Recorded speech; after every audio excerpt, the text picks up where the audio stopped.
É como no início demonizaram a televisão. Ah, porque a televisão é do diabo.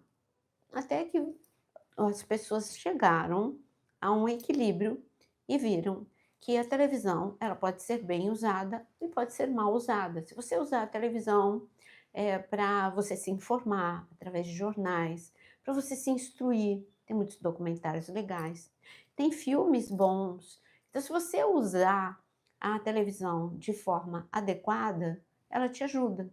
Senão, realmente, é uma infiltração. Mas tudo na vida é isso.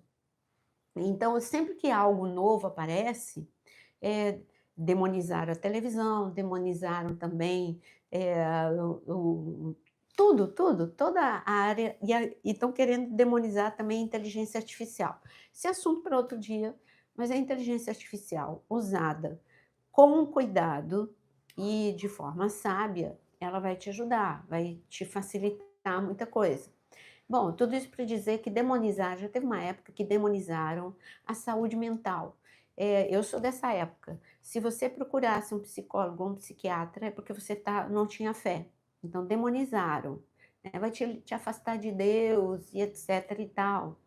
E por isso as pessoas deixaram, perderam a oportunidade de se tratar, porque misturou religião com um desconhecimento e resultou num grande caos.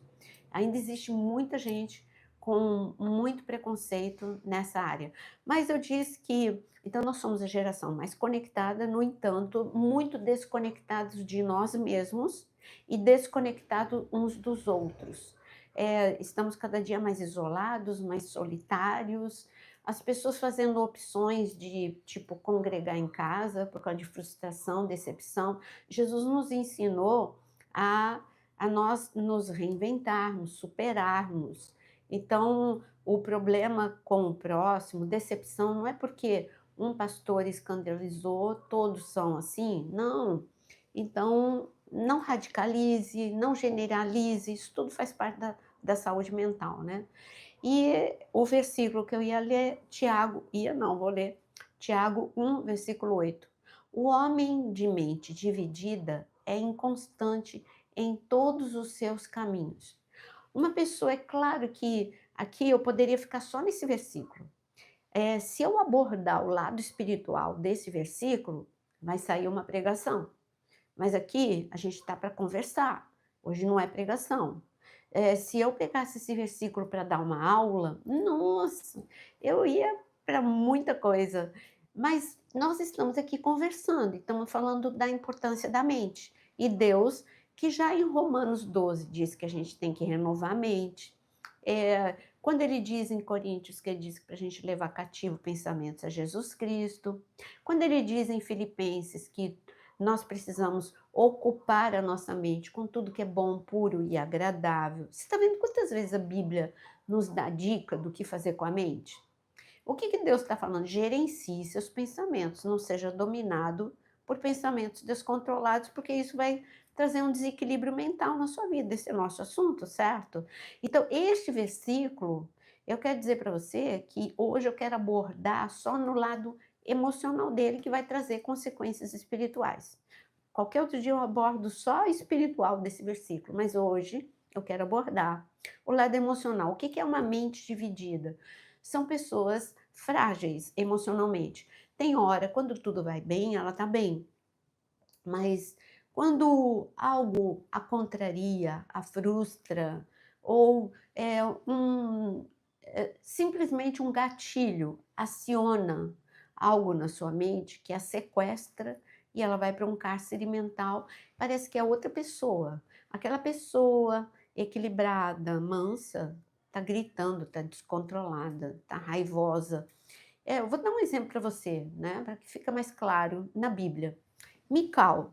A Bíblia começa falando de Mical, aí eu vejo uma Mical doce, uma Mical apaixonada por Davi, eu vejo uma Mical temente a Deus, e a Bíblia fala que Mical era filha de Saul, que Mical era apaixonada por Davi, que Mical casou com Davi, que Mical arriscou a sua vida por amor ao seu marido, que ela não permitiu que o pai tocasse no seu marido e planejou uma fuga para o marido. Gente, que mulher é essa, né? Mas como Mical, eu posso dizer para você que Mical era uma princesa doce e temente a Deus. Aí eu estou falando de uma característica dela, doçura, e o temor à vida espiritual dela. Mas de repente não, os problemas vêm, as frustrações, as tristezas, as perdas, eu vejo uma Mical com desequilíbrio mental. Não é um problema espiritual. Claro que misturou o espiritual com o desequilíbrio mental. Mas a reação de Mical de zombar do próprio marido, melhor dizendo, desprezar o próprio marido, porque o marido estava num momento intenso de adoração, esse sarcasmo, essa ironia é resultado de uma mente, como você acabou de ler comigo, em Tiago, uma mente frágil, uma mente dividida. Ora eu sou meiga, ora eu sou sarcástica. Aí o coitado Davi não sabia qual Mical que ele ia encontrar no dia seguinte, a doce ou a sarcástica, não é? Então, e tem gente perguntando quando é que eu vou para Toledo. Não tenho agenda para lá. Então, voltando aqui, olha, mente dividida, eu coloquei para vocês, são pessoas frágeis, inseguras, que não protegem a mente, não aprenderam. Não faz porque não quer, é porque não aprendeu. Olha, aqui no meu canal, o que mais eu ensino é proteger as emoções, gerenciar os pensamentos. Você tem tanto na área que você está agora aqui do meu canal, que é a área aberta, como na área para membros. Na área para membros, você tem um curso completo, né, de restauração emocional. E aqui na área em que você está, tem muita live, tem muito podcast, tem muito vídeo falando do que fazer, cárceres mentais, tudo isso tem aqui. É só você digitar Naira Pedrini, restauração emocional, Naira Pedrini, cárceres mentais, pronto, você vai achar. E, bom, então, continuando sobre mente dividida, são pessoas frágeis, pessoas com uma mente instável, tem uma estabilidade muito grande, inseguras, são pessoas inseguras, é isso, o desequilíbrio mental é isso. Claro que vai entrar coisas bem mais drásticas, estou falando agora no suave, tá? Então, eu estou falando que são pessoas que são dominadas pela fragilidade e não pela força. Dando exemplo, é lógico, ele nunca sai da minha lista, né? Você já reparou? Saul, o top. Para falar de desequilíbrio mental, não pode faltar Saul, não pode. Então, eu vou dizer o combo de um homem com desequilíbrio mental. Olha, Saul, eu pus aqui os pontos para a gente, para não esquecer de nenhum. Dominado por ciúmes, insegurança, no entanto, era ungido, escolhido por Deus, recebeu o Espírito Santo. Outra pessoa que mostra, se eu pudesse, não existe isso, hein? Pelo amor de Deus. É uma expressão que eu inventei para poder fazer uma definição. Bipolaridade espiritual, não existe, tá? Mas para eu entender Israel nação, qual era o sonho de Israel enquanto no Egito? Não é? Ser liberto, deixar de ser escravo. E Deus agiu, e eles foram libertos, se tornaram uma nação. Aí lá no deserto, a primeira pressão que eles enfrentaram, e a pressão foi a possibilidade de não ter alimento, a possibilidade de não ter água. Porque eu digo possibilidade, eles tinham que raciocinar, e você tem que usar a mente. O Deus que abriu o Mar Vermelho, o Deus que fez as 10 pragas, é o Deus que vai prover, não sei como, mas ele vai prover o pão que está faltando, a água que está faltando.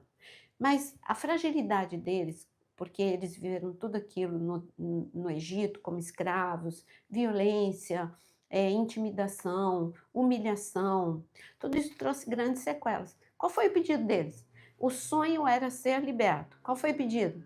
Ah, Moisés, a gente quer voltar para o Egito, porque a gente vai morrer aqui no deserto. Gente, o que é isso?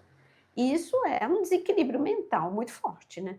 Como é que você acabou de ser liberto, você diz que você vai voltar para a escravidão, que é melhor a escravidão do que você superar essa pressão? porque a pressão foi superada, claro que foi. Mas aí você fala: "Ai, que povo esquisito", mas muitas vezes você se comporta desse jeito. Por quê? Porque a tua mente te desespera. Como que a minha mente me desespera? São pensamentos.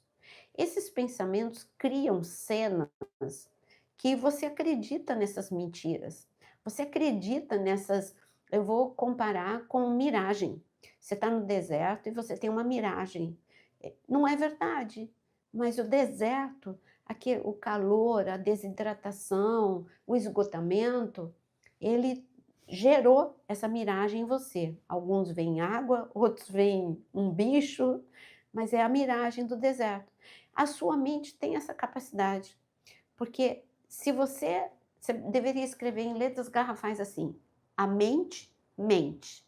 A mente, o que eu estou falando agora é substantivo, a tua mente, ela tem o poder de mentir, é o verbo, para você. Por isso que a frase fica: a tua mente mente. Vou agora abordar, então eu falei de Saul, falei de Israel. Então, o que é equilíbrio mental? É claro que eu vou falar mais do desequilíbrio e mais de tudo que te leva ao desequilíbrio, mas eu preciso, antes de falar do desequilíbrio, o que é equilíbrio? Então, o que que é equilíbrio? Eu coloquei alguns itens aqui.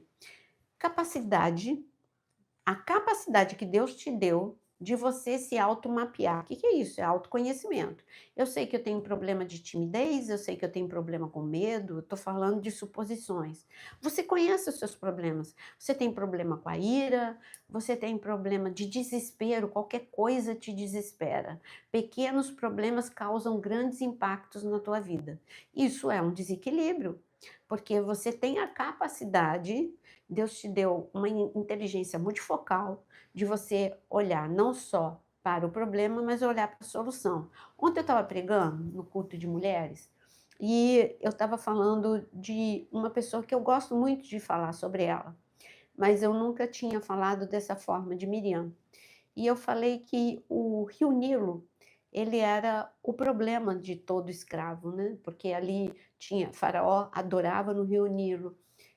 O Nilo era o Nilo para aqueles, tinha os que trabalhavam construindo cidades e tinha os que trabalhavam irrigando.